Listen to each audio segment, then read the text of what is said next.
Welcome into the Your Illini Nation pregame show, Big Ten Tournament Edition. I'm Andy Olson.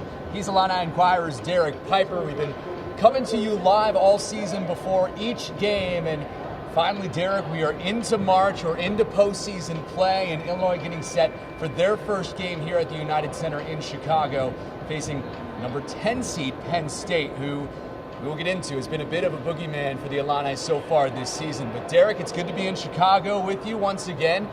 Always looking forward to this trip every single year. And so far, the Big Ten tournament has provided some excitement. It has. It's gotten a little crazy early, and it's been a league that's had a lot of just competitive games and a lot of bunched up teams there in the middle. And I know you mentioned it to me before we jumped on the air, but 4 upsets, at least based on the seeding goes. 4 underdogs have won so far. When you look at Ohio State yesterday, knocking out Wisconsin, then beating Iowa. Michigan needed one. I know Illini fans probably aren't shed any tears that Juwan Howard and the Wolverines look destined for the NIT. Rutgers getting that one done. So Illinois needs to try to, and then Minnesota last night. I know that Nebraska was kind of a trendy pick to make some noise. So. I mean, they've won a few games towards the end of the season. Fred Hoiberg got them rolling right, and then out of nowhere, here comes Minnesota. Exactly. So Illinois needs to flip that trend. When you look at Penn State, obviously the lower seed, a 10 seed, and a team that's given you a ton of issues, but it is exciting to reach postseason play, see if Illinois can make some noise, try to jump up a seed line as far as the NCAA tournament goes, only a few days out from Selection Sunday. And while Brad Underwood said in West Lafayette that they are playing their best basketball, I think that you saw that there in the second half against the Boilers. You'd like to see just a little bit more consistency, try to clean up some things as far as slow starts, being able to finish games late as far as their offensive execution. There's things to work on for Illinois, and a boogeyman, like you said, to shake, and Penn State, who's, man, Jalen Pickett's been phenomenal against the Illini, and they have a lot of shooters. This is probably one of the few teams in terms of first matchups at the Big Ten tournament that fans are like, can we please not see Penn State? Well, here they are, and you got to take them down. Yeah, and Illinois has felt very confident coming into this game. And before we talk more about the Nittany Lions, I do want to let them know about those 4 underdog seeds. Did see the Big Ten tweeted out, first time in Big Ten tournament history, that the 4 lower seeds of the first 4 games all won. So we're seeing some history here in Chicago. Illinois trying to buck that trend as well as prove the old adage correct. It's hard to beat a team 3 times in one season. Penn State, 27 points combined on those victories over the Illini this season. Just did not look right at all in those games. And before Illinois has even taken the court to try and improve their NCAA seeding, I think most places have them about 8 and 9 coming into the Big Ten tournament. They've already improved a little bit. You mentioned Michigan losing, but that Iowa loss certainly helps their chances of winning a few games here, maybe improving that seeding a bit, maybe get up to a 6 seed or something like that.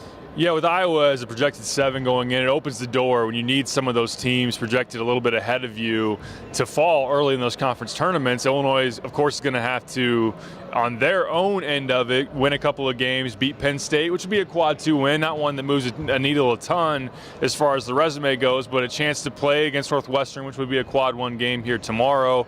You win that, I think you at least give yourself a legit chance of getting a 7 seed if some things break the right way. And then, of course, you beat Northwestern, you go to Saturday. I think as far as my projection goes, although I had Michigan beating Purdue, what do I know?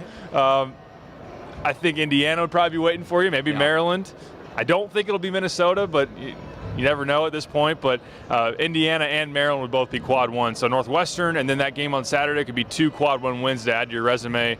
If Illinois makes it to Saturday, I think the door's open for a 7 seed. They make it to Sunday, that's probably where you've positioned yourself with a chance to get a 6 seed if you can cut down the nets and win the Big Ten tournament. Well, we will sure be looking forward to that. Illinois hoping for a longer stay than last season when they lost in the first round to Indiana. I know fans were expecting that to be a longer stay last season, especially coming off that Big Ten tournament victory at Lucas Oil Stadium in 2021. Let's talk about the game tonight, Derek. Illinois, a 2.5-point favorite in this one. And all we've heard Illinois talk about in the lead up to this game, and really in just the last few weeks, is that they're feeling they're playing some of their best basketball of the season. I've heard from you don't necessarily subscribe to that line of thinking that the Illini have been saying and feeling, but play a good game against Purdue besides that 11-0 run and then a few missed free throws at the end there. You had a chance to knock off number 5 in the country. Illinois is certainly playing better than they have at parts of this season, which gives them a better opportunity to beat the Nittany Lions tonight than maybe they had been when they played them earlier in the year.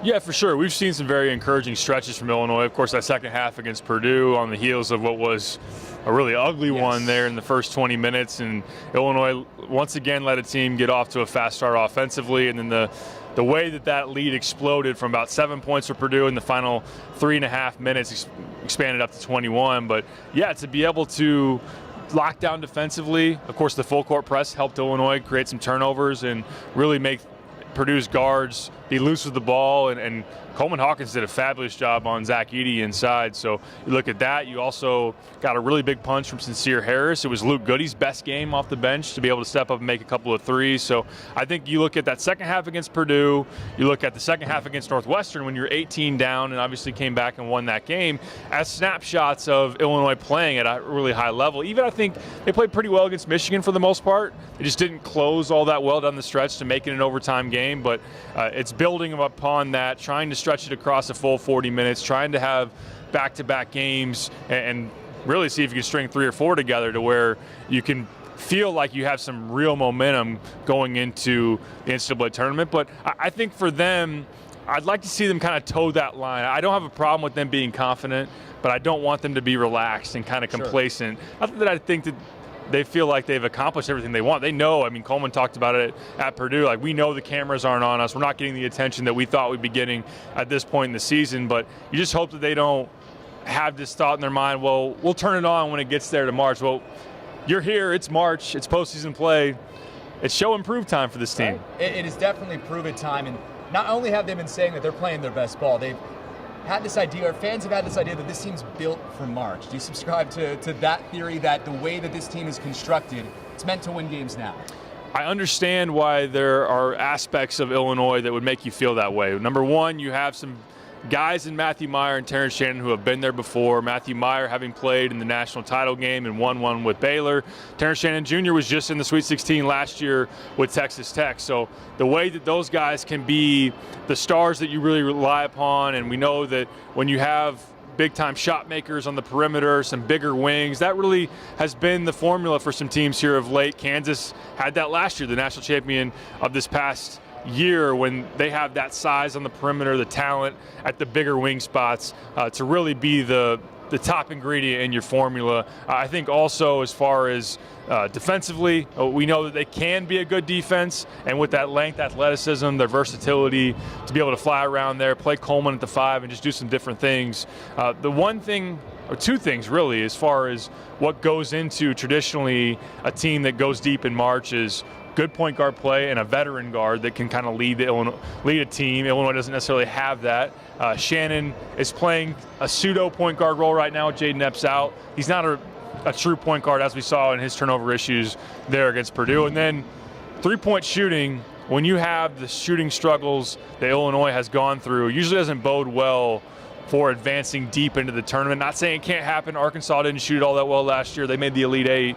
But for the most part, it's those teams that are efficient offensively, have the three-point shooting, because we know that teams go on heaters in the tournament, even against good defenses. If Illinois can't keep up with their three-point shooting, it can make it tough to score enough points to survive and advance. Now let's talk about Jaden Epps as well. Did not play the last 2 games of the regular season.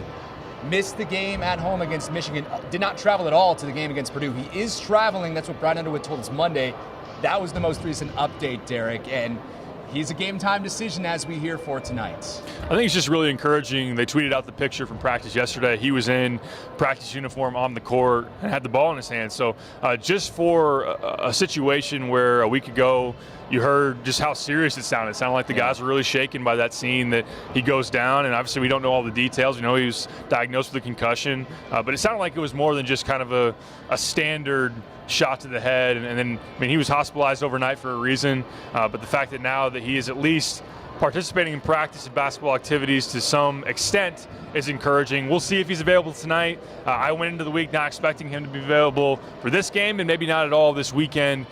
We'll have to go to warm-ups and see if he's out there and ultimately what that looks like. But just for you think about next week and beyond for Illinois, if they can make some noise in the tournament, just having Epps in that mix as a guard that we know that can really score it, has been able to stabilize your point guard position for the most part throughout the second half of this season. Having him back in the fold would be a big deal. The doors are now open at the United Center for session number 2, and the first fans through the gate, Illinois fans. They will be showing out tonight here in the second session. They're the first game, followed then by Minnesota and Maryland. I didn't have that matchup. I know we talked about it. A lot of people had Nebraska. So I'm not even sure what to think about that one. Should be interesting. But it should be a fun time here at the United Center. Derek, talking about Penn State now and why they beat Illinois in those first two games, they put up half a century mark against Illinois in College State. I almost said College Station. At Penn State. Yeah, State College. State You get College. mixed up because you got College Park, Maryland, State College, Penn State. Trip you up there. At Penn State. Yeah. Almost half a century mark. In the first half alone, they, like we said, have been the boogeyman so far. What have you seen the reasoning why? They just had Illinois' number this season. They have, and they really have a great formula of making it a tough matchup. When you put Pickett with his ability to be a bigger guard that can get into the paint, post up, he really likes to do that. Also playing in that pick and roll and getting downhill, and you surround him with a bunch of shooters. You got Andrew Funk on the outside, led the Big Ten in three-point makes this year. You also have Seth Lundy, number 2 in three-point makes this year in the Big Ten. So you have two of the top three-point shooters around Pickett. You also can throw out Miles Dredd, who plays that small ball 5 and can space you out, especially if you're playing kind of that traditional big man. You look at Dane Danger. He can space the floor and knock down threes. He hit 5 of them back in Champaign when Illinois lost that game. Andrew Funk had 6 in that game. So, but it really starts and ends with Pickett.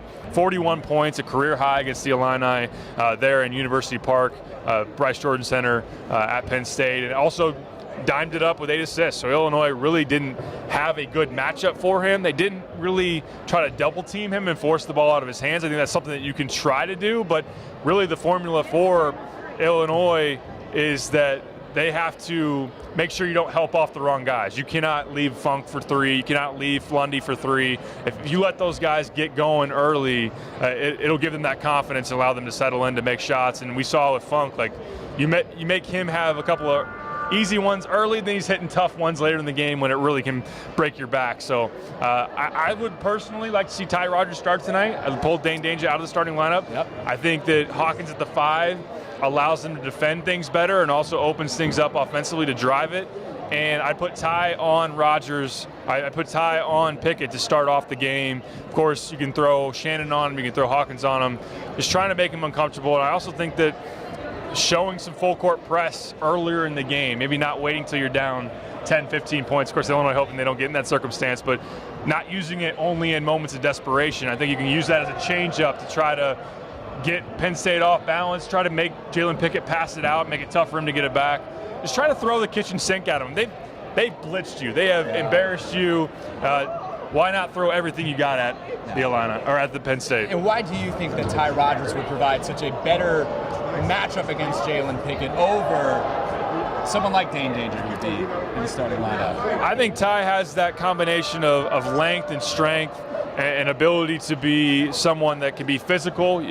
Jalen, with his size, you look at him being about 6'4", has a good strength to him as an older guy, a grad transfer. And as far as Ty goes, I mean, coming in as a freshman, not built like one, you're not going to see Ty get bullied on the block against Jalen Pickett. I also think he can just stick to him on the perimeter because of that length, because of the way he can slide his feet. But the thing about Penn State is that they're going to put Pickett in actions to try to free him up. You're going to maybe be forced into some switches at times. Illinois has really, since the bragging rights game, abandoned their switch everything. But the one exception there at Penn State, they kind of felt like they had to switch some things, because when they bring like an Andrew Funk in a rub action, you can either try to like help with Funk's defender and show help against Pickett, but then Funk's wide open for 3. So leave it, give it up to Michael Shrewsbury. Does a great job of designing some great things, but I think Ty's been someone that's locked in. Our guy Mike Patul walking by. Ty's someone that can really get it going defensively with his physicality, and it's going to take a full team effort though. It's going to take some help defense, some blitzing of Pickett, and hopefully the guys around him aren't having their on nights. You mentioned earlier in the pregame show that fans not wanting to see Penn State just because of the scarring that had happened this year against the Nittany Lions. Do you think this was a good matchup in the first round? You can't change it now, but as far as what was possible for Illinois, is Penn State one of the better ones?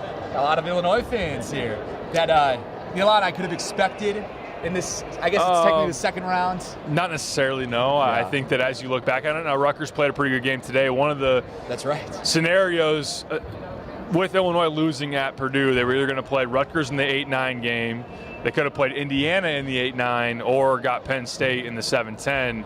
I think I would have ranked playing Indiana in your first game and then potentially playing Purdue as your worst possible draw.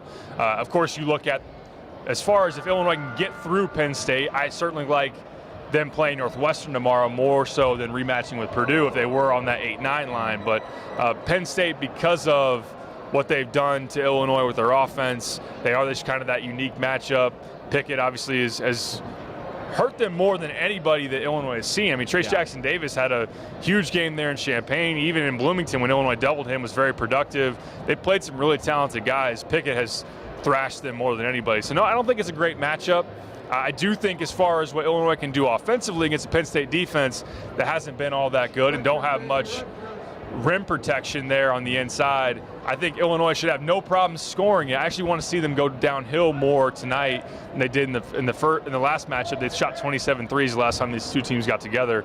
But offensively, they're a load, and we'll give Illinois plenty of problems. And that three ball has been so elusive for Illinois all season. And you think Luke Goody, we talked to him after the Purdue game, after he had his first double-digit point game in his entire career, not just coming back from injury this season, he can provide a little bit of that spark on the outside. He says he's 100% healthy. Earlier when he was saying he was good to go, he said it was just kind of a confidence thing. Now he's feeling he's actually back, has that lateral movement. How big is he if Illinois truly gets him back 100% for the postseason? No, I think it's pretty important when you think about a role guy that come in and make shots. It's obviously, like you said, it's something that Illinois has not done consistently throughout the course of this season. And there are some lineups that Illinois throws out there where they don't have a whole lot of shooting, and it allows opponents to really key in on the paint. We know that Terrence makes his living being able to go downhill, and if you have someone in Luke Goody that can space the floor, I know stick him in that corner. I think that corner pass for three has been there a lot, and Illinois just hasn't had a guy that can consistently make that. So Luke getting some confidence, being able to build off that against Purdue, and I think beyond just his shot making, like he played with great energy in that game. He was diving on the floor, he was going for rebounds. He's been one of those guys. We saw that in flashes last year, getting his opportunities to come in and make an impact.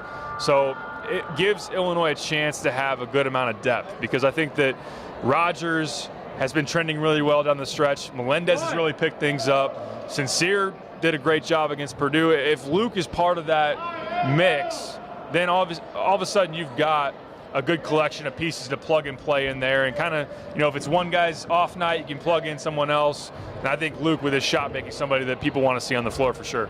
Quick sidebar: is Illinois going to have the biggest crowd that we've seen here through Thursday? I'm seeing a lot of orange and blue just really quickly here as people are coming in. And you think about it, it's home stage, just a quick drive up to Chicago. Like, I don't know if Northwestern would have more fans than them. I know they're not playing today, but a lot of orange and blue represented.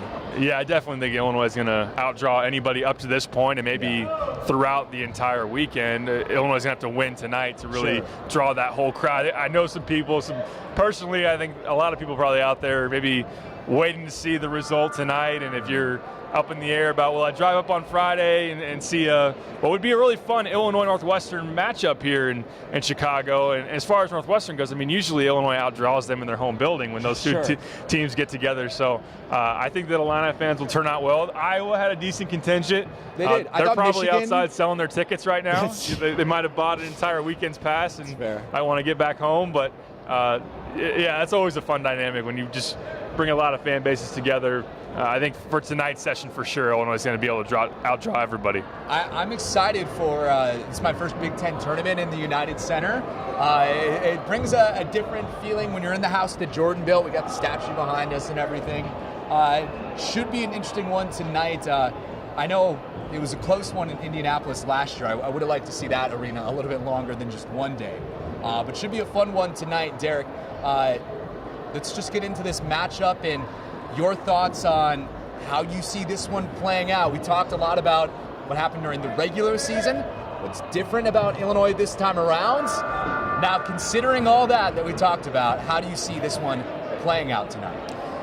Who knows as far as what version of Illinois we're going to see? I'm tired of... That's the thing. It's so hard to tell. I think and I'm not alone in this, I think fans are tired of it. I think the players should be tired of having to come back to, we had a slow start, we didn't have good energy, we didn't run our stuff. Brad talking about multiple times, he mentioned it even earlier this week, like we didn't run the first play that we drew up going into Purdue, and why is that continuing to happen? Why is a lineup that has veterans, while Illinois can use the excuse of, we have some youth on this team, Coleman, Terrence, Matt, played in a lot of games. These guys should be able to execute, especially at this stage of the season. You have 31 game sample size, so having that energy, that execution early in the game, and like I said, I think Illinois has to just relentlessly attack Penn State downhill.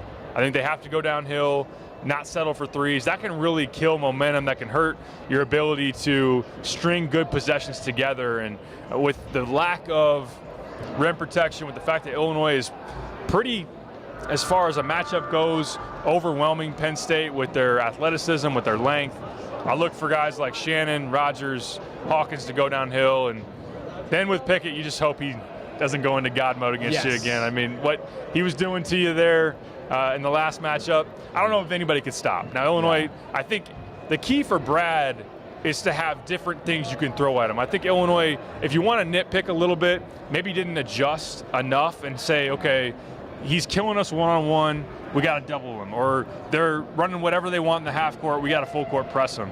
Kind of have different things you can pivot to if Penn State starts to settle in. Again, like, this is postseason play. While it's win or go home in Chicago, it's not the end of your season regardless. Why not throw everything you have at a team that, just hung 93 on you the last time you saw them? So I think Illinois, I don't feel great about it. I do think third time's a charm. 76-73 Illinois. They advanced to Friday. Wow. But I wouldn't be surprised either way. You have them covering too. Barely. 2.5 points is the spread in this one. This would not be a game I'd suggest laying your hard-earned cash on. I don't know that Illinois is a team you want to bet on. I know you can't do it in the state of Illinois anyway, but it's hard to predict this one. Just considering everything that has happened. It hasn't been a long time since they played at Penn State, but they didn't look good in that game. No. It certainly lingers, especially with their performance at Ohio State. Now, those are two completely different teams. You just think about the same kind of letdown that Illinois had in that game, kind of mirrors what you've done against Penn State so far this season. I'm glad you brought up the experience bit as well. If we forget last season how many players Illinois lost just in this past offseason. We go back to the last time they won the Big Ten tournament at Lucas Oil Stadium 2 years ago. Played 3 games there, made it all the way to Sunday, and cut down the nets there. Illinois only has one scholarship player that saw the floor in any of those games left, and he only saw the floor in one game. Coleman Hawkins played 3 minutes in that opener, and that's it. Yeah. No one else from that championship game-winning team is still with the team anymore. So you do have that experience. It's not Big Ten tournament experience, though. Completely different type of atmosphere here. So I'm interested to see how that's going to play for guys who haven't seen the floor here, not at the United Center, but just in a Big Ten tournament in general before.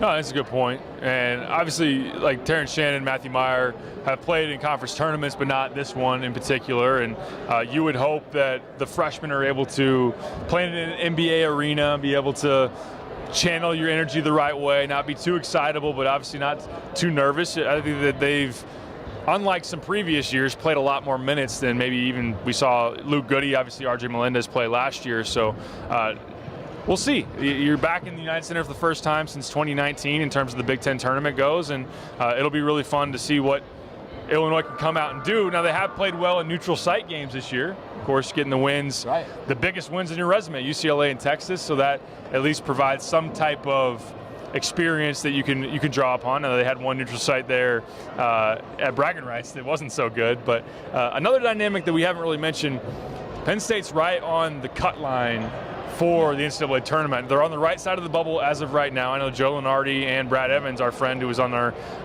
Big Ten tournament preview show, has them as one of the last 4 teams in.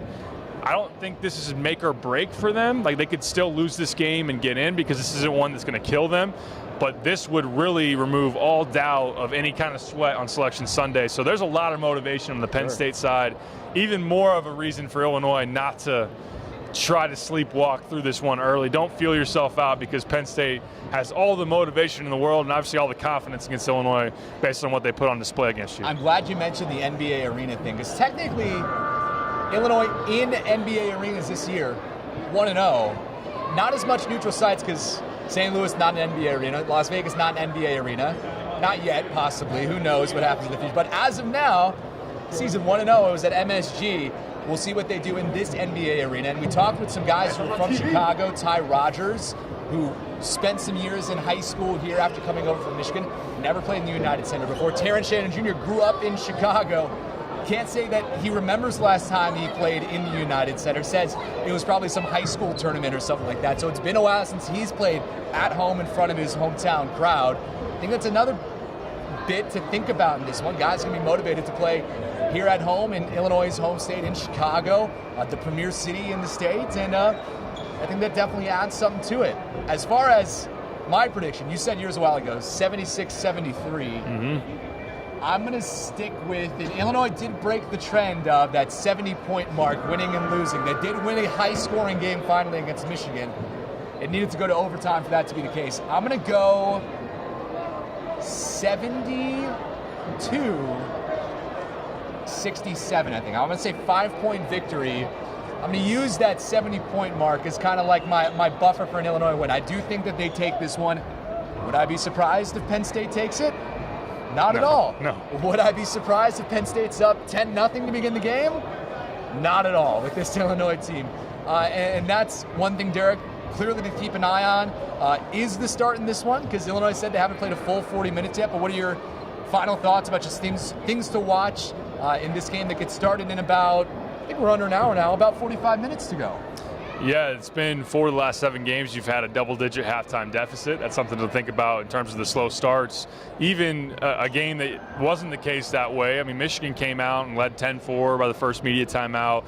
It's really not allowing teams to settle in offensively. The way they've been able to get good shots, have their marquee players get going. Boo Buie, of course, a big example of that when Northwestern was in town and went for a career-high 35 points, and from the very beginning was able to get in rhythm and knowing how much Penn State can hurt you offensively. Jalen Pickett's first team All Big Ten for a reason. Since February 1, Penn State's 40% from 3, so they got the bombers around him. They got Pickett who can do his thing. And I think it really comes down to like rewatching that first half against Purdue. I just don't think Illinois had a ton of that urgency, that bite. They made mistakes offensively that led to easy opportunities for Purdue, so that plays into it. Like turnovers really hurt Illinois, and while Penn State on paper doesn't turn you over a whole lot, Illinois is going to have to be more sure-handed with that. But really it's just about digging in, sticking with your assignment, and taking it personal that Penn State, regardless of how you think about them traditionally, not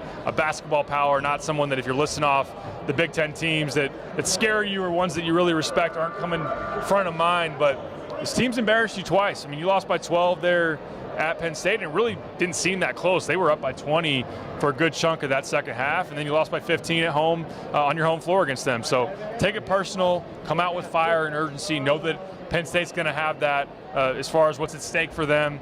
Let's tip it up and let's go. It's postseason play. It's postseason play. We've been talking about this all year. I've been so excited to get to the United Center. It's been a tumultuous season, up and down, everything in between for Illinois this year, and we're just excited to get it tipped off and get it going. This one, 5:30 on Big Ten Network. So like we said, 45 minutes, Derek. How can people occupy their time before tip-off on Illini Inquirer? I did my 3 keys and a pick, a full breakdown that you can read for this matchup. I also wrote about what's at stake for Illinois going into the Big Ten tournament as far as their NCAA tournament resume. I had a take from Brad Evans as far as if Illinois does this, what does that mean? Can they go up? How much? And if they lose this game, what would that mean as far as going down the seed line? So Brad broke that down. I projected the path ahead, which has gotten a little funky here because I had Michigan and I had Michigan advancing over Purdue. Of course, that's the top half of the bracket, but broke down what Illinois can expect going ahead with their path. And also Joey wrote about Coleman Hawkins feeling like not only Brad Underwood, Coleman, but I know Terrence Shannon went to bat for him as well, feeling like he got snubbed of all defensive team, which the awards and first team, second team, third team were announced earlier this week. So a bunch of coverage to check out, and then we'll have it afterwards. Jeremy, Joey, and I are here to cover it for Illini Inquirer. All right, wherever you're watching this right now, whether it's our website, yourIllinionation.com, Twitter, Facebook, YouTube, wherever you're watching this, after the game, we'll have Brad Underwood's post-game press conference, as well as tune back into WCIA just a few minutes. And Derek Piper, they yelled out Olsen too. I figured Piper would have all the fans here. If you tune back into WCIA at 5 and 6, we will have more on the Illini, as well as 10 o'clock tonight, highlights, reaction, all the coverage you want here from the United Center. We've got it all, WCIA, as well as you can watch our 30-minute special. Like we said, you got 45 minutes. You can go spend some time watching that once again on our website, full of coverage. Derek, like he said, gives his picks. You can see how broken his bracket is just through 4 games. Our friend Brad Evans as well gives some insight. A lot of fun. You can check that out on demand right now. And Derek, let's hope we can do this again tomorrow. I think we'll do it for the NCAA tournament. I'd like to do some more right here with the Jordan statue behind us before we pack up and head back to Champaign. That requires a win, though, tonight from the Illini, so we'll see. I packed for 4 days, so I hope I can use some of those clothes and not just take those back to Champaign. So it's one of those, you pack as if you're staying till Sunday. The hotel situation's kind of a night by night. We're booked for tonight. We'll see what happens. But, yeah, let's settle in. Let's have some fun in Chicago for a few days. Yeah, you pack as if you're staying the whole time. We want to see those other Derek Piper outfits right here on the pregame show. For Derek, I'm Andy. Thanks so much for spending your time before the game with us. We will see you after the game. Enjoy it, everyone.